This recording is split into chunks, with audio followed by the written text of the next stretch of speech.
And we've come shy of what our ultimate goal was in the state championship. Well, our goals are always to play in November and preferably late in November. And of course, the ultimate goal, which everybody has, is to win a state championship. I wouldn't count us out. State championship. State championship.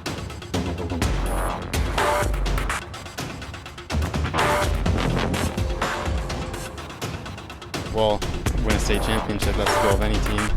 It's to win a state championship.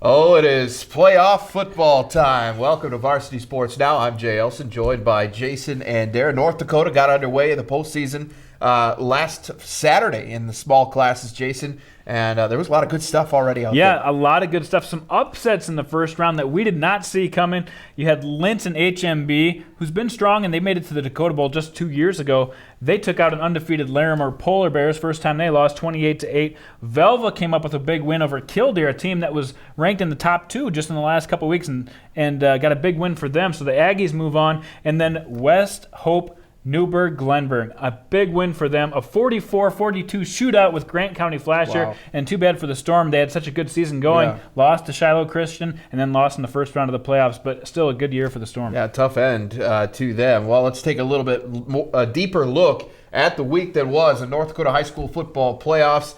And we're going to start in AAA, actually with the regular season finale in AAA. South beat Red River and Davies beat West Fargo to earn the co-conference championship in the EDC. Fargo South used James Johannesson's 220 yards and 3 touchdowns to power past the Riders 49-14, while Davies needed a last-minute touchdown from their quarterback, Aiden Harkness, to win 21-20. South hosts Jamestown on Friday, while Davies hosts Century. And Bismarck seals up another WDA title in a battle of unbeatens as the Demons down the Magi 28-14. They needed 4 touchdowns in the second half to come back from a 14-0 deficit. Ricardo Galindo scored all 4 of those touchdowns as they take the region title. In Class A, first-round playoff action, Delax Burlington is the other undefeated team besides Hazen in this class. They beat New Salem Glen Ullin 25-8. That was the first playoff win in 10 years for the Lakers.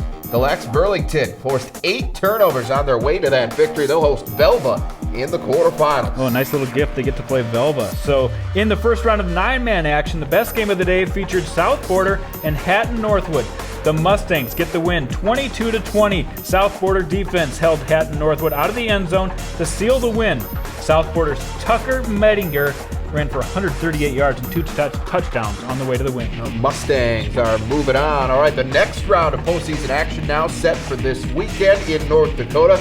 Let's hit the North Dakota fast forward button, Jason, and look at the first at the 9-man quarterfinal pairing. Oh, what a treat. They win their first round battle and they get to play Cavalier, a team that's been absolutely dominant this year. Finally, last week gave up their first points of the season to Lemoore LM. Both teams have played Lemoore LM this year, and South Border handled them. Cavalier had their closest game of the year against them, still won by 26 points, so that should be an interesting battle. And then you look at the bottom half of the bracket where Divide County and Shiloh Christian are going to square off. Last year, Divide County made it all the way to the Dakota Bowl. Shiloh Christian, though, has come on out of nowhere. They're still undefeated, one of the few undefeated teams left in this class, and they just keep getting better. All right, let's take a look here now. Flip the page, Class A's bracket. In Class A, the game of the day is going to be Linton HMB, who has to travel this time to play Oaks. They played earlier in the year in Linton, where it was a 1-point game, so that one should be an interesting one. And on the bottom half of the bracket, Velva keeps surviving. They get a treat to play the undefeated Delax Burlington. We'll talk about that one a little bit more in my pick segment later in the show. All right, well, let's move on to the big boys now. Jason, what do you say? Class AA and AAA. For more on how those respective postseason pictures are shaping up, we bring in Tom Mix from the Forum of Fargo-Moorhead. And Tom, let's start in AA. There seems to be 4 really good teams at the top. What do you see as maybe an interesting matchup in the quarterfinals come Saturday? Well, I do think one of the interesting ones is the East number 4 Kindred at West number 1 Bishop Ryan. Those two teams locked up earlier in the year, and I believe senior quarterback Eric Bachmeyer had a great game and nearly tested the limits of the Lions. He got them back in the game late, and I really think that they're playing with a lot of momentum. And like I said, that senior Eric Bachmeyer is somebody to make sure to be accounted for if you're Bishop Ryan's defense. I'm sure they know that. And like you said, yeah, there's a lot of good matchups in 2A, but that one's pretty interesting because the seeds might not indicate that that will be a good game, but I think it really will be.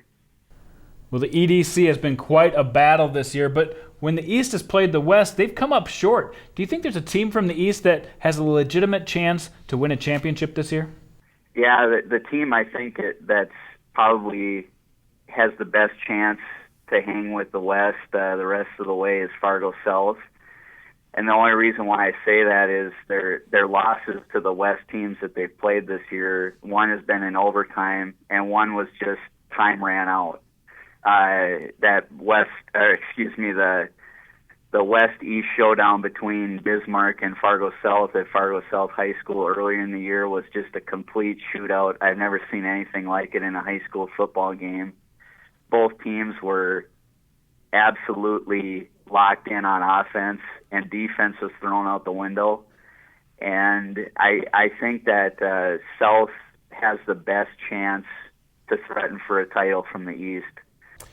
All right, thanks again to Tom Mix from the Forum of Fargo-Moorhead. Well, stay tuned. Coming up, we'll introduce you to the stingiest team in North Dakota. But first, we're going to recap the opening night of South Dakota High School playoffs. That's next on Varsity Sports Now. Varsity Sports Now, presented by Shields.